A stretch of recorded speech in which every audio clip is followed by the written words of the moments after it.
What is up, everybody? I'm Zach Walker, your Texas local lender. Welcome to the channel. Today, we're going to talk about what is the first thing you need to do when buying a home. What is the first step in that home buying process? We get this question all the time, and I wanted to make sure that you were an expert in the field.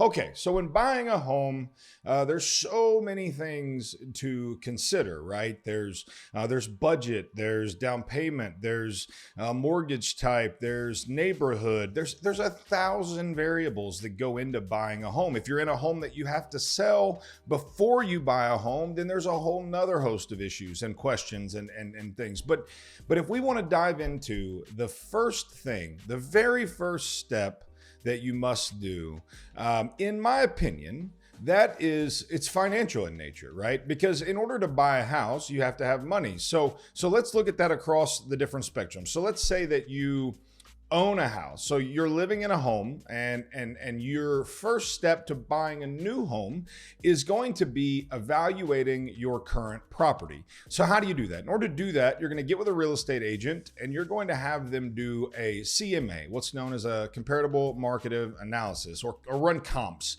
is what we would say, right? So they're going to run comps on your house and they're going to let you know, hey, this is how much your house should list for, and this is what in the marketplace this is what the marketplace is yielding for a price per square foot on your house. So if you have a 1,000 square foot house, right, just for ease of numbers, and the market's bearing $100 a foot, you have $100,000 house, right?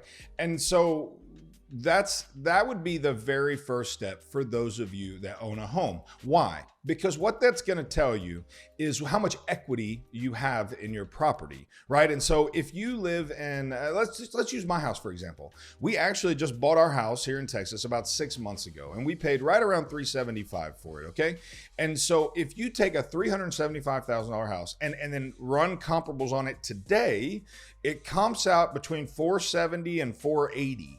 So that means I have $100,000 in equity in my home. Now let's also go back and evaluate, okay, what did you put down on it? What's the principal balance due, right? What's your loan payoff number? So let's just say, and I don't remember what we did, but let's just say we put $20,000 down. And so on 377, you end up right around 360-ish, 364 in principal. So the loan payoff is around $360,000.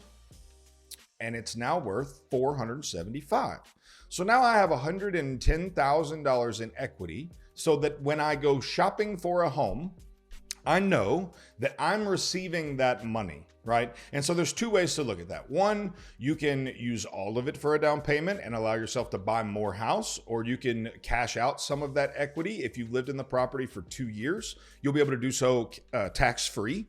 If you have not, you'll pay capital gains taxes on the proceeds. So that's why we always recommend staying in your home for 24 months, unless you're willing to pay 32 to 40% in taxes, depending on your tax bracket, right? So now, taking that same situation, you've got $110,000 in value. Now, let's say in the marketplace, because look, my house is appreciated by $100,000.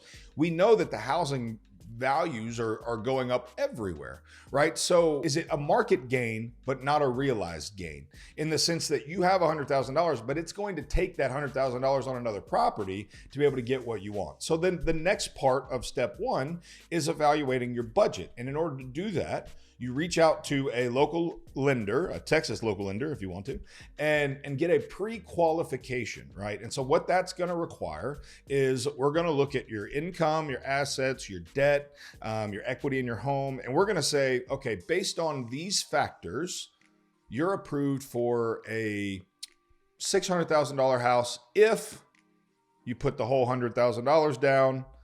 So basically, you're approved for, let's say, $500,000. Now, what a lot of people don't understand is they think that's how much house they're approved for. That's how much money the bank will lend. It's not how much house you can afford, because you have that cash from the proceeds of your other home. So in that case, if you wanted to take all $100,000 of equity and put it into a new property, you would then be able to buy a $600,000 home. So that is step one in buying a home if you have a home to sell. Now let's look at the other side. And let's say you don't have a home to sell. Let's say that you are a first-time home buyer, or you're a renter, or you were in a home and then there's a divorce situation. Now you're renting and now you're about to buy again. What is the first step for someone who doesn't currently own a property? Again, I believe it's always financial, because your financial house must be in order to purchase a property. So what we're going to do is we're going to recommend that you go get a pre-qualification from a local lender, and they're going to do the same thing they did with the other situation. They're going to run your credit, they're going to look at assets, they're going to look at income, they're going to look at debt, and they're going to use their magic formula, and they're going to say, hey, you are approved for a $500,000 house. And then they're going to tell you, you're going to need to put X percent down, anywhere from 0 to 20% or more if you want to, down. And you're going to have to be able to show where that cash came from. For instance, you can't just magically pull a suitcase of cash out and say, here's my down payment. The bank will not allow that. They want to know the source of the money. They want to know where it came from, and they want it to season. So you're going to have to put that in your bank account, or you're going to have to show where it came from.